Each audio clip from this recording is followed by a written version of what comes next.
Oi, meu nome é Marta. Hoje eu vou estar relatando para vocês uma história que aconteceu na nossa antiga casa. Eu sou professora, mãe de um lindo filho e sou casada há mais de 20 anos. Antes de contar para vocês sobre essa casa, onde ocorreram os eventos, A gente morava em uma casa anteriormente, em outro local, mais ou menos em 2015, e na época meu esposo estava desempregado e a nossa renda vinha apenas do meu salário. Como vocês podem imaginar, as coisas não estavam fáceis pra gente. Nessa época, meu filho só tinha apenas 6 anos de idade e precisávamos dar toda a atenção para ele e ainda manter nossas contas em dia, que não eram poucas. Então, onde nós morávamos, o dono da nossa casa, como a gente morava de aluguel, então ele pediu a casa, pelo intuito de cedê-la a algum parente que queria se casar, algo assim.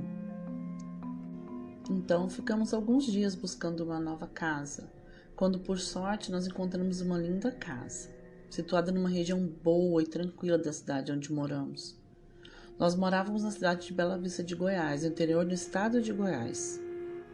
As casas da nossa cidade eram velhas, antigas, dos tempos dos primeiros pioneiros, e são cheias de histórias.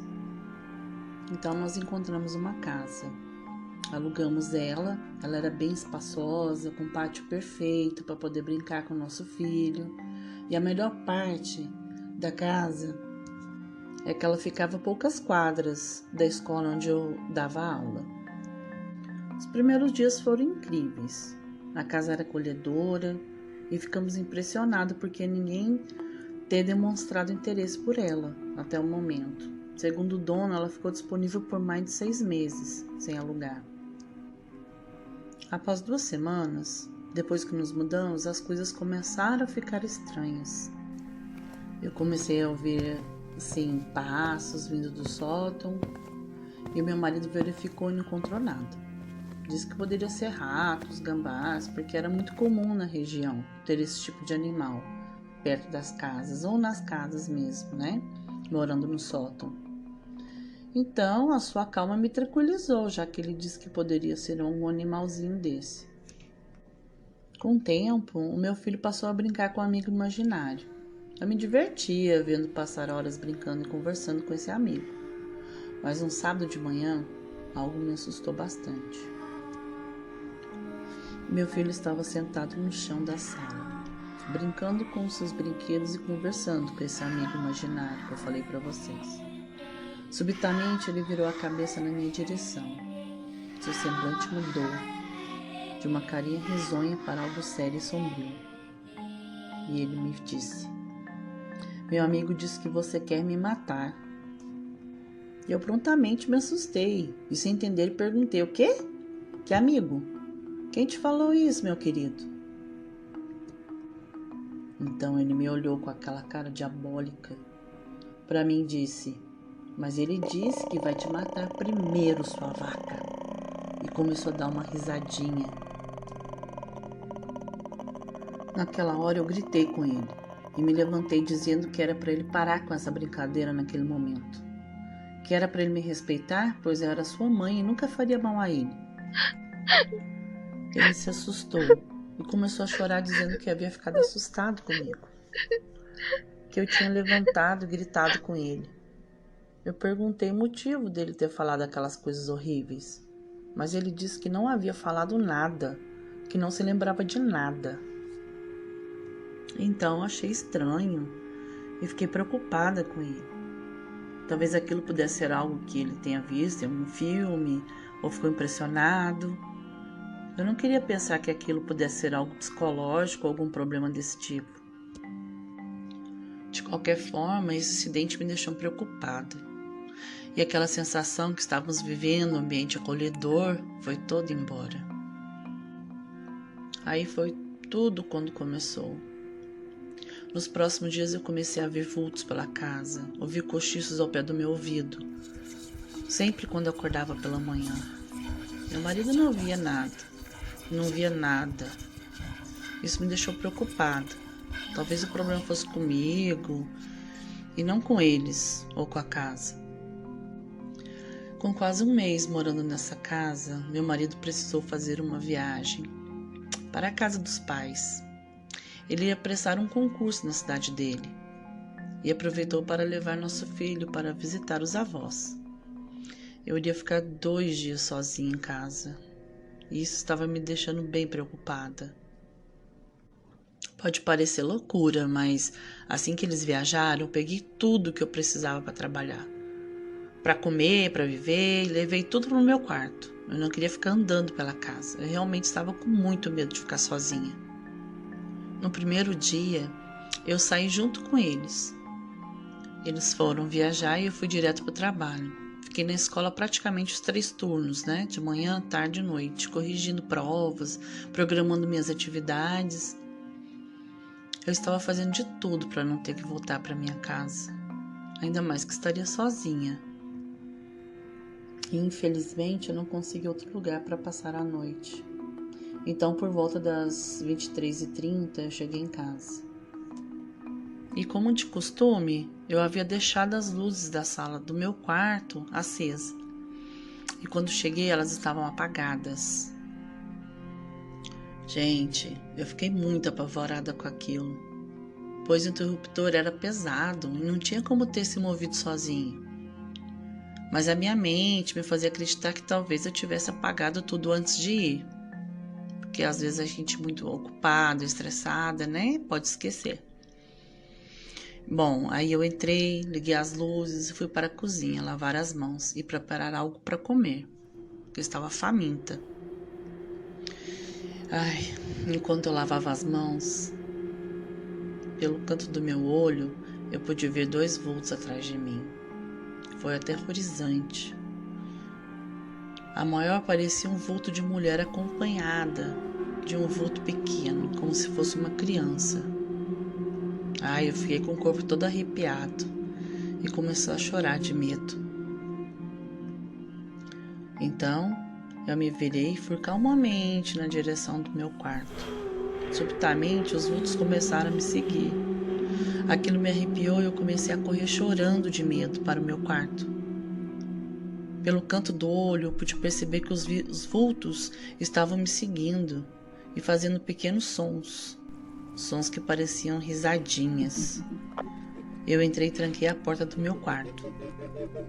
Depois que eu entrei, eu percebi que havia deixado o celular na minha bolsa, em cima do sofá. Eu estava morrendo de medo. E comecei a rezar. Eu orava e orava para que seja lá o que for que tivesse do outro lado fosse embora. Quanto mais medo eu tinha, eu orava. Mais barulho aquelas coisas faziam do lado de fora. Em um certo momento, eu comecei a ouvir arranhões na porta do quarto. Os sons vinham do lado de fora e partiam do teto e desciam até a parte mais baixa da porta. Aquilo se repetiu por horas e horas. Eu estava em choque, não sabia o que fazer.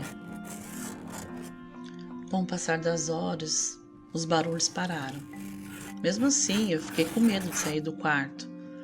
Eu fiquei sentada na minha cama praticamente a noite inteira. Que noite aterrorizante. Eu estava chorando e rezando com tanta intensidade que eu nem percebi a noite passar. Quando eu olhei para a janela do quarto, eu vi que o dia estava nascendo. Eu imaginei que seriam umas 6 horas da manhã e eu precisaria fazer alguma coisa. Tomei coragem e depois de me preparar bastante, eu abri a porta do meu quarto e corri para pegar a bolsa no sofá. A bolsa estava toda revirada, mas tomei cuidado para verificar se pelo menos o meu celular estava lá dentro, e graças a Deus estava.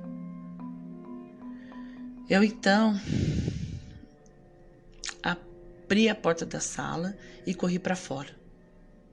Enquanto eu estava abrindo a porta da sala, eu vi que a porta do meu quarto estava toda arranhada. Eu nem pensei 2 vezes, eu já saí da casa correndo para o colégio e cheguei muito cedo. E apenas o pessoal da limpeza estava trabalhando por lá. Eu contei aos prantos a noite terrível que eu passei, sem me preocupar com possíveis julgamentos. Estava apavorada. Eu Eu estava realmente com muito medo de voltar para aquela casa. De repente, uma das mulheres da limpeza veio em minha direção e me perguntou se era a casa da Rua Alfreda. E eu disse que sim. Ela então colocou a mão na sua cabeça e de uma hora para outra o seu semblante mudou. Ela ficou triste com aquela situação e me contou que também já havia ido naquela casa. E ela disse que tudo que eu havia relatado, ela havia experimentado na carne. Ela e a sua filha mais velha, na época, a filha dela tinha em torno de 6 anos, passaram por algo parecido. Me disse que moraram 2 meses naquela casa e que fugiram com a roupa do corpo, tal qual eu havia feito. Incrivelmente, o mais interessante é que o marido dela nunca ouviu e viu nada de errado naquela casa. E ela disse ainda que depois que elas fugiram daquela casa, ela foi tirar satisfação com o antigo proprietário. E ele contou para ela uma história muito triste. Ele disse que a sua esposa havia matado o próprio filho e depois ela mesma se matou naquela casa.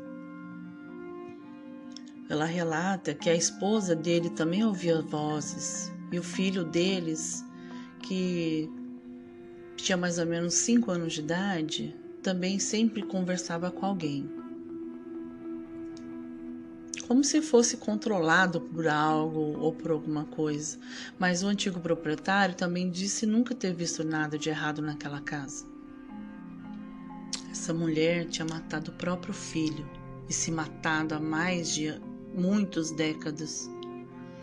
Depois disso, o antigo proprietário continuou vivendo nessa casa. Mas com o tempo ele passou a alugá-la, pois a casa trazia para ele memórias, tristes.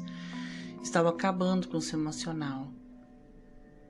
Depois de alguns anos, ele vendeu a casa e a empresa que comprou o terreno continuou alugando para os novos inquilinos, até que construísse algo novo naquele espaço.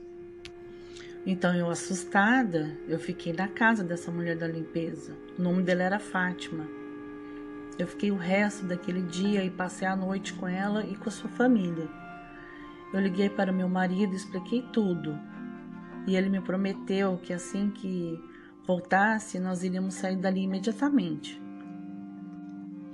Eu continuei hospedada por alguns dias na casa de Fátima, até que meu marido conseguisse uma outra casa para a gente alugar.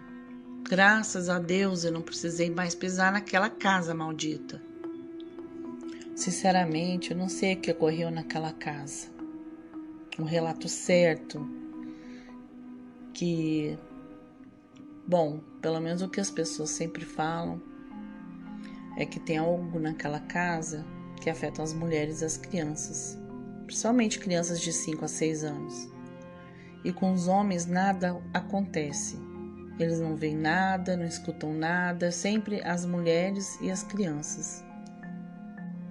E eu sempre vejo filmes mostrando casas amaldiçoadas, construídas acima de cemitérios indígenas, ou que sofreram algum tipo de maldição. Mas eu sei que se nós tivéssemos ficado ali por mais algum tempo, com toda certeza alguma desgraça teria acontecido com a minha família. Graças a Deus, meu marido foi aprovado no concurso e nós mudamos de cidade. Os anos se passaram e hoje estamos vivendo muito bem. Dias atrás, eu voltei para Bela Vista. Fiz uma visita para Fátima e meus antigos colegas de trabalho. Quando nós estávamos indo embora, eu pedi para que meu marido passasse de carro na porta da casa, para dar aquela espiadinha e ver como é que andavam as coisas. Quisera Deus eu nunca ter feito isso. Ao passar na porta, eu vi que a casa continuava abandonada. Mas quando eu olhei, bem para a janela do meu antigo quarto, eu tive a certeza de ter visto um vulto maior e um vulto menor olhando em nossa direção. E o pior de tudo é que o vulto menor parecia estar dando uma risadinha para mim. Ai, algo aterrador que fez minha alma congelar. E exatamente nesse momento, meu filho, que estava no bebê conforto, falou algo que vai me atormentar pelo resto da minha vida. Ele disse com uma voz grave e estranha: "Nós nunca vamos nos esquecer de você, sua vaca."